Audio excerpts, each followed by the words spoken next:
কলসীয় ৩ অধ্যায় ১২ থেকে ১৫ পদ। তোমরা তো পরমেশ্বরের মনোনীত জন, তাঁর পুণ্যজন। তিনি তোমাদের ভালোবাসেন।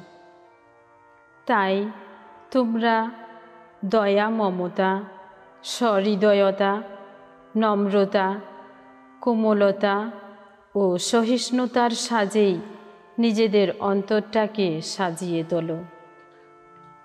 পরস্পরের প্রতি তোমরা ধৈর্যশীল হও।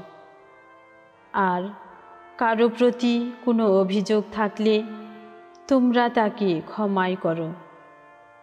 প্রভু নিজে যেমন তোমাদের ক্ষমা করেছেন, তেমনি তোমরাও ক্ষমা করো।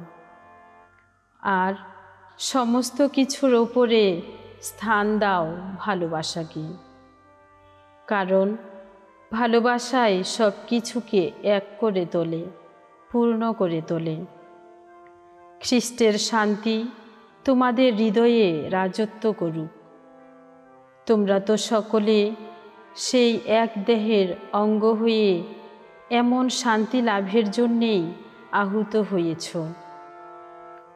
তোমরা পরমেশ্বরের প্রতি সর্বদাই কৃতজ্ঞ হয়ে থাকো।